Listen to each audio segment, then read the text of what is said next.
नमस्कार साहब, संदेश से मैं अनिल कौशिक। न्यूज अपडेट 7 बजे कार्यक्रम बादरा आसपास में आप सभी दोस्तों का स्वागत है। दोस्तों, कार्यक्रम की शुरुआत मुख्य खबर से ही करते हैं हर बार, और आज भी करेंगे। और दोस्तों, आज हम बात करेंगे जो विधायक बलवान पुनिया द्वारा आज प्रेस कॉन्फ्रेंस आयोजित की गई कल मुंदड़िया बड़ा में, जो स्वागत समारोह है उसको लेकर भी बात करेंगे। और रूस यूक्रेन युद्ध की अपडेट पर भी बात करेंगे। बादरा आसपास से खबरों सहित आज अधिकांश मंडियों में भाव नहीं हुए। और दोस्तों, इसके अलावा मौसम का मिजाज और आज क्या विशेष है 5 मार्च के दिवस में, दोस्तों उसके बारे में हम आपको बताएंगे। आज पूरे देश में दोस्तों कोरोना के मामले अगर मैं आपको बताऊं तो 5,921 मामले आए हैं, और लगातार मामले 700-800 करीब कम हो रहे हैं। और 289 लोगों की हालांकि मौत का ग्राफ जो है वो कहीं काफ़ी ज़्यादा लग रहा है। राजस्थान में सक्रिय अब तक कोरोना के मामले है वो 2,959 है, जबकि आज 24 घंटे में 312 केस आए हैं। तो कुल मिला के लहर बिल्कुल जा चुकी है, लेकिन सावधानियां हमें अभी भी बरतनी आवश्यक है दोस्तों, क्योंकि सावधानियों में ही हमारा बचाव है। और जिन महानुभावों ने, जिन लोगों ने अभी तक कोरोना की वैक्सीन नहीं लगाई है वो वैक्सीन जरूर लगाए, और जिन्होंने पहली लगा ली है और दूसरी वैक्सीन नहीं लगाई है तो वो अपने समय का ध्यान रखें। और 9 महीने बाद आप बूस्टर डोज भी, जो प्रिकॉशन डोज है वो भी लगाए। तो कुल मिला के आज के इस कार्यक्रम में इतना ही दोस्तों। उत्तर प्रदेश में 7वें चरण के और अंतिम चरण के मतदान का आज जो प्रचार प्रसार है वो रुक जाएगा, और कल परसों 7 मार्च को दोस्तों अंतिम चरण का चुनाव होगा। और 7 मार्च को जैसे ही चुनाव संपन्न होंगे उसके बाद में 10 मार्च को जो सभी 500 स्टेटों के चुनाव हुए हैं उनके रिजल्ट आएंगे, परिणाम आएंगे। तो दोस्तों, इसके अलावा हम बात करेंगे दोस्तों, आज राजकीय उच्च माध्यमिक विद्यालय जिज्ञासरी बड़ी में राष्ट्रीय मतदाता जागरूकता प्रतियोगिता का आयोजन किया गया। और इसमें मेरा वोट मेरा भविष्य, एक वोट का महत्व और स्लोगन लेखन प्रतियोगिता का आयोजन किया गया। और दोस्तों, इसमें जो BLO सुशील कुमार है उन्होंने वोट के महत्व के बारे में प्रकाश डाला। और इसके अलावा प्रधानाचार्य हवा सिंह ने भी दोस्तों सविस्तार वोट के महत्व को समझाया। और अध्यापक रोहित कुमार ने स्लोगन के माध्यम से मेरा वोट मेरा अभिमान के ऊपर बोलते हुए छात्रों को इससे संबंधित बातें बताई। और स्लोगन प्रतियोगिता में दोस्तों सुमन 9वीं की छात्रा है वो प्रथम रही थी। इसके अलावा अन्य खबरों की ओर रुख करते हैं। राष्ट्रीय हिंद सेवक संघ दोस्तों ये क्षेत्र का नया संगठन है, और हिंदुओं की जागृति के लिए और हिंदुओं के ऊपर जो हो रहे हैं अत्याचार उनको लेकर ये संगठन बनाया गया। और इसकी एक महत्वपूर्ण बैठक कल जोरडपुरावास में आयोजित की गई। और दोस्तों, कार्यकारिणी का विस्तार करते हुए और हिंदुओं पर जो अत्याचार हो रहे हैं उसको लेकर काफ़ी विचार विमर्श इसमें किया गया। और राष्ट्रीय अध्यक्ष सुरेंद्र मोटसरा द्वारा जो दोस्तों कई नियुक्तियां इसमें जारी की गई। हर्षवर्धन नेगी को राष्ट्रीय सोशल मीडिया का प्रभारी नियुक्त किया गया। वहीं अनिकेत जोरड को बादरा का नगर मंडल का अध्यक्ष नियुक्त किया गया। इसके अलावा विजेंद्र सेवदा को वार्ड नंबर 13 का अध्यक्ष नियुक्त किया गया, और विजय कुमार को वार्ड नंबर 29 का अध्यक्ष नियुक्त किया गया। इसके अलावा दोस्तों, इस कार्यक्रम में, इस बैठक में मौजूद रहे संगठन के मार्गदर्शक वरिष्ठ सदस्य मोहन सिंह राजपुरोहित, सतपाल दादीच, एडवोकेट प्रहलाद चोटिया, रणवीर राजपुरोहित, सोनू छिंपा, विजय कुमार, विजेंद्र सेवदा और सुमित सैनी के अलावा अनेकों कार्यकर्ता इसमें मौजूद रहे। और इसके अलावा दोस्तों, कालूराम गोस्वामी को एक बार फिर भारत विकास परिषद शाखा बादरा का अध्यक्ष नियुक्त किया गया है। और इसमें जिला प्रभारी ओम बिजारनिया के नेतृत्व में मार्गदर्शन में ये एक बैठक आयोजित की गई कल, और जिस बैठक में निर्णय लिया गया सर्वसम्मति से कि पूर्व की जो कार्यकारिणी है उसको यथावत रखा जाए। और इसमें अध्यक्ष कालूराम गोस्वामी और सचिव सुभाष जास्ट के अलावा वित्त सचिव विजय चौबे, संरक्षक रामनिवास महिपाल और प्रांतीय प्रभारी शशि कांत शर्मा के अलावा कोषाध्यक्ष विजय चौबे है, और स्वास्थ्य प्रकल्प प्रभारी डॉक्टर मनीष सोनी, पवन शर्मा, इसके अलावा मीडिया प्रभारी नरेंद्र कपिल सहित अनेकों कार्यकर्ता भारत विकास परिषद के इस कार्यक्रम में मौजूद रहे। इसके अलावा दोस्तों, आज क्या खास दिवस है 5 मार्च को। इसके बारे में आपको बताऊं तो 1916 को उड़ीसा के प्रसिद्ध नेता मुख्यमंत्री रहे बिजू पटनायक का आज ही के दिन दोस्तों जन्म दिवस है। इसके अलावा 1918 को रूस ने आज ही के दिन पेट्रोग्राड को हटाकर, ये दोस्तों बहुत बड़ा शहर है रूस का, उसको हटाकर मॉस्को को अपनी राजधानी बनाया था।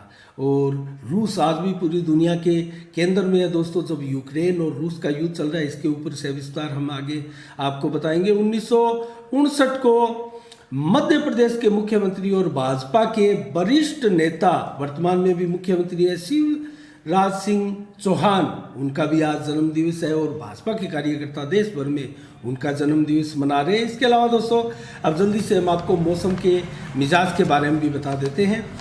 आज दोस्तों 5 मार्च को 14 से 18 किलोमीटर की रफ्तार से दिन भर जिस प्रकार से हवा चल रही थी और 60 से 62-70% बादल दिन भर छाए रहे।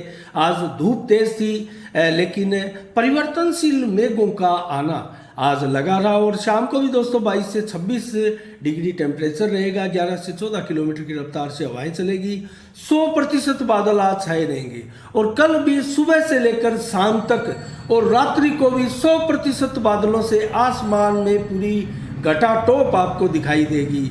लेकिन बरसात की चेतावनी मौसम विभाग द्वारा नहीं जारी की गई है। सुबह का टेम्परेचर 17 से 24 डिग्री टेम्परेचर रहेगा, 26 से 29 दोपहर को और 24 से 27 डिग्री टेम्परेचर कल शाम को रहेगा, जबकि 4 से 11 किलोमीटर की रफ्तार से हवाएं चलेगी। और रात्रि को भी 17 से 20 डिग्री टेम्परेचर रहेगा और 7 से 11 किलोमीटर की रफ्तार से हवाएं चलेगी। तो हमने बताया कि बादल कल रात्रि को भी सुबह से लेकर घटाटोप के रूप में छाए रहेंगे। इसके अलावा दोस्तों अब हम बात करेंगे बलवान पूनिया की आज प्रेस कॉन्फ्रेंस थी बांद्रा में और सभी पत्रकारों को बुलाया गया था और बलवान पूनिया ने दोस्तों पत्रकारों के सवालों के जवाब भी दिए। और ये प्रेस कॉन्फ्रेंस बुलाने का औचित्य जो बलवान पूनिया का था वो यही था कि जिस प्रकार से 100 करोड़ का बजट स्वीकृत करवाया गया है 14 बरानी गांवों के लिए, दोस्तों 14 नौर के भी बरानी गांवों के लिए बजट स्वीकृत हुआ है और इसका श्रेय अमित चचाण जो नौर के विधायक है वो भी नौर में ले रहे हैं अनेकों कार्यक्रम आयोजित करके।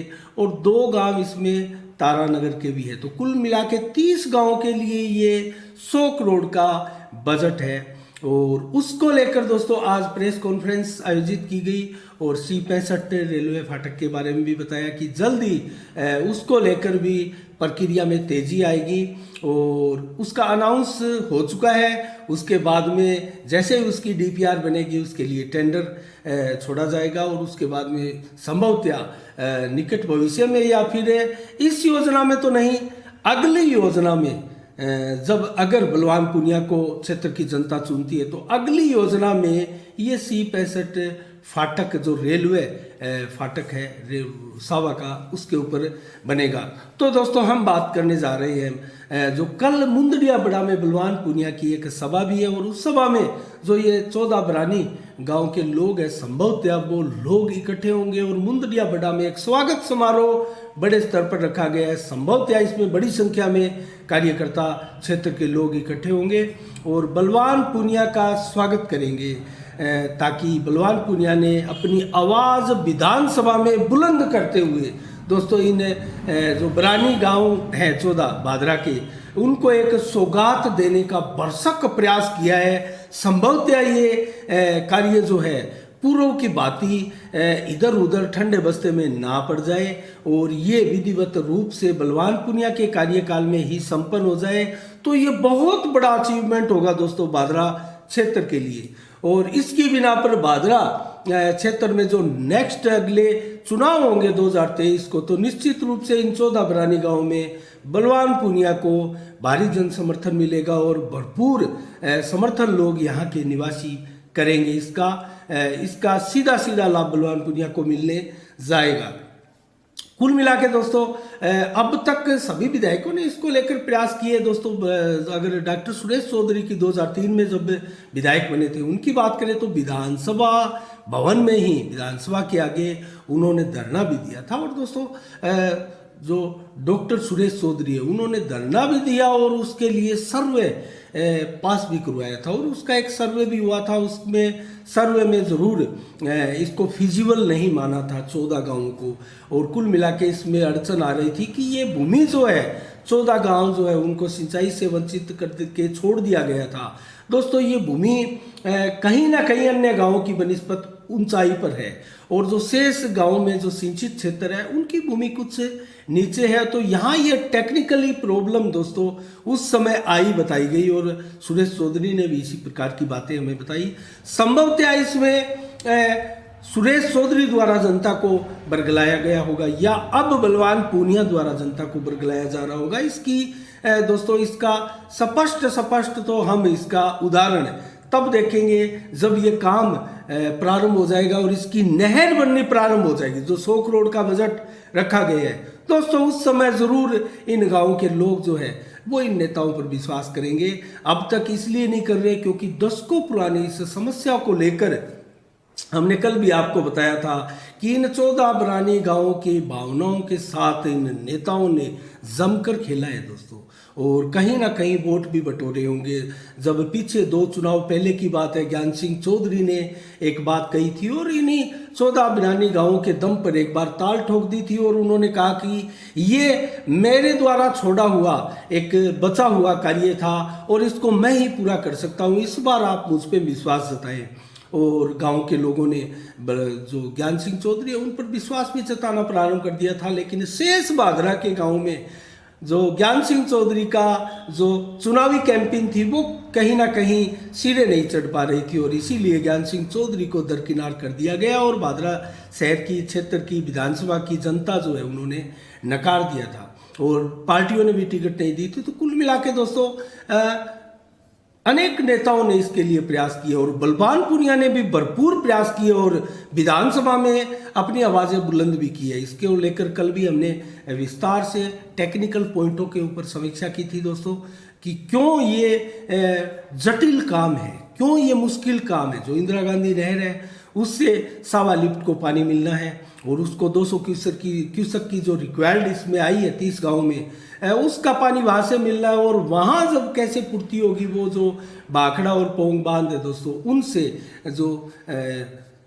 मानसून है या अन्य संसाधन है दोस्तों वहाँ से उनकी आपूर्ति होती है। तो कुल मिला के पूरी समीक्षा का ये क्षेत्र है, और टेक्निकली पॉइंट है, और टेक्निकली जो कमेटी है वो सारा का सारा इस सिस्टम को सेट करती है, जो रेगुलेशन का निर्धारण करती है वो टेक्निकल कमेटी का काम है। तो कुल मिला के कल जो स्वागत समारोह होगा बलवान पूनिया का मुंदड़ियाबड़ा में दोस्तों, वो स्वाभाविक है क्योंकि बलवान पूनिया ने इसके लिए 100 करोड़ का बजट पारित करवाया, विश्वास स्वीकृत करवाया। इसके लिए ये इसके लाभ लेने के भी भागीदार है। तो दोस्तों इसको लेकर क्षेत्र की जनता उनको पलक पावने बिछाकर उनका स्वागत करने के लिए तैयार है, और इसी को लेकर आज की ये जो प्रेस कॉन्फ्रेंस थी वो भी हुई। तो कुल मिला के दोस्तों बलवान पूनिया की जो योजना थी वो ये रही, और C65 का सवाल है तो दोस्तों उसके बारे में हमने आपको बताया कि उसमें अभी समय लगने वाला है, उसका अनाउंस हुआ है, अभी उसकी DPR नहीं बनी है। तो इसके अलावा दोस्तों अब हम बात करते हैं रूस और यूक्रेन के युद्ध की अपडेट की आज की। दोस्तों रूस और यूक्रेन का युद्ध जो है वो लगातार आज 10वें दिन में है, और 10वें दिन भी रूस द्वारा जबरदस्त गोलाबारी की जा रही है दोस्तों। पूरे यूक्रेन के शहरों को घेर लिया गया है। जितना यूक्रेन का क्षेत्रफल है दोस्तों उसके अनुसार मैं आपको बताऊं तो पूरे यूक्रेन के क्षेत्रफल के हिसाब से 30% से अधिक भूभाग पर अब तक रूसी सेना का कब्जा हो चुका है दोस्तों। और अगर मैं शहर बताऊं आपको तो 10 से कहीं अधिक बड़े बड़े शहर हैं जिन पर रूसी सेना का पूर्णतया कब्जा हो चला है, या कुछ शहर ऐसे भी हैं जिनमें रूसी सेना ने बढ़त बनाई हुई है, और जल्द ही उन शहरों को भी रूसी सेना अपने कब्जे में ले लेगी। और इनमें कीव भी राजधानी भी शामिल है दोस्तों, और खेरसान और लगभग लुहानस्क, ओडेसा, खेरसान, मरियापोल, डोनेसक, सर्निबल आदि इन शहरों में रूस ने निर्णायक बढ़त लेके कब्जे की ओर कदम बढ़ा दिया है दोस्तों। कुल मिला के रूस यूक्रेन में इस समय ज़बरदस्त बर्फबारी हो रही है, और इस भयंकर बर्फबारी में और ठंड में दोस्तों, जब माइनस से नीचे टेम्परेचर है, लेकिन रूस के बमों की गर्मी दोस्तों यहाँ की पूरी फिजा में, पूरे यूरोपियन देशों में महसूस की जा रही है। और रूस ने आज एक बहुत बड़ा आरोप लगाया है नाटो पर दोस्तों। कहीं ना कहीं इसमें रूस की कोई और मंशा ना छुपी हो, क्योंकि रूस भी कहीं ना कहीं अमेरिका को इस युद्ध में घसीटना चाहता है। और अमेरिका अभी तक सीधे तो खुलकर नहीं आ रहा है, लेकिन रूस ने आज आरोप लगाया है कि यूक्रेन की तरफ से युद्ध में नाटो की सेना भी लड़ रही है। या फिर ये इसलिए कहा गया होगा क्योंकि नाटो की सेना की जो देश है, उनके बहुत से देशों में से यूक्रेन में गोला बारूद हथियार बम्पर जो है सैन्य साजो सामान आया है, और उसकी बिना पर यूक्रेन रूस से अब तक लोहा ले रहा है। तो कुल मिला के दोस्तों, रूस में यूक्रेन के साथ 10वां दिन आज हो चुका है, और बड़े बड़े दावे दोस्तों अभी भी यूक्रेन और रूस के जवान कर रहे हैं। लेकिन यूक्रेन को हमने कल और आज 9वें दिन और आज 10वें दिन कुल मिला के साइलेंट होते, सरेंडर होते देखा है दोस्तों। जो जेलेंस्की यूक्रेन के राष्ट्रपति है, वो कल आई थी खबर कि पोलैंड भाग चुकी है। वो दोस्तों भागने तो वो काफ़ी दिनों से लगता है कि यूक्रेन में नहीं है, वो यूक्रेन से बाहर ही अपनी जो वीडियो डाल के जो है सेना का मनोबल बढ़ा रहे हैं, नागरिकों का मनोबल बढ़ा रहे हैं। लेकिन यूक्रेन ने इस खबर को झूठा बताया और रूसी मीडिया के दावे को नकारते हुए कहा कि वो राजधानी कीव में मौजूद है और सेना का मनोबल बढ़ा रहे हैं। लेकिन कीव में इस समय जबरदस्त बमबारी शुरू हो चुकी है, और पूरी कीव की सीमा पर जो रूसी सैनिकों का, टैंकों का जमावड़ा, जो वो 64 किलोमीटर 60 किलोमीटर से अधिक जो स्टेलाइट के माध्यम से जो चित्र लिए गए थे दोस्तों, तस्वीरें ली गई थी, वो दिखाया जा रहा था, वो अभी कीव की सीमा को घेर चुकी हैं और कीव के अंदर भी घुस चुके हैं और ज़बरदस्त गोलाबारी जारी है। और कीव के अंदर यूक्रेन के भी बहुत बड़ी संख्या में, हजारों की संख्या में दोस्तों आर्मी के जवान हैं, और संभवतः कीव में 2, 3, 4 दिन तक ज़बरदस्त युद्ध छिड़ सकता है, जैसा कि अन्य शहरों में छिड़ा था। और अन्य शहरों में 15 से अधिक शहरों में लगभग रूस का कब्जा हो चुका है। और भारतीय छात्रों की बात करें तो लगातार भारतीय छात्रों को जो हवाई एयर इंडिया की विमानें हैं दोस्तों, लगातार छात्रों को निकाला जा रहा है, और छात्रों को ढाल बनाकर भी यूक्रेनी सेना रूस की सेना से युद्ध लड़ रही है, ऐसे भी आरोप लग रहे हैं। और लगभग भारत के अब तक 300 से 350 छात्र अभी भी यूक्रेन में फंसे हैं, और वो ऐसी जगह फंसे हैं जहां दोनों ही सेनाओं के बीच में भीषण युद्ध छिड़ा है, और वहां से निकालना दोस्तों बहुत मुश्किल का काम है। लेकिन फिर भी रूस की सेना ने भारत के लिए, भारतीय छात्रों के लिए दोस्तों लगभग 2 दिन तक युद्ध में पकड़ जो है वो ढीली बनाए रखी, और युद्ध को एक प्रकार से सीज फायर करते हुए रोके रखा था। ये बहुत बड़ी घटना है दोस्तों।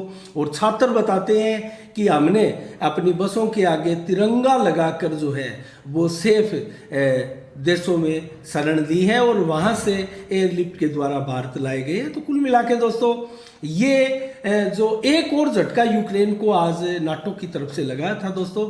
यूक्रेन ने नाटो देशों से मांग की थी कि जो परमाणु प्लांट पर रूस ने कब्जा कर लिया है और उसके ऊपर बमबारी की गई थी, उसमें लीकेज होने की दोस्तों संभावना भी व्यक्त की गई थी, जिसको अंतर्राष्ट्रीय एजेंसियों ने नकार दिया है कि लीकेज वहाँ नहीं है, आग पर काबू पा लिया गया है। लेकिन यूक्रेन ने नाटो से आज यूएन में दोस्तों सीधे मांग की गई थी कि पूरे यूक्रेन के एयर को नो फ्लाई जोन घोषित कर दिया जाए, ताकि जो परमाणु आयुध है उनकी रक्षा की जा सके और जो न्यूक्लियर प्लांट है उनकी भी सुरक्षा की जा सके।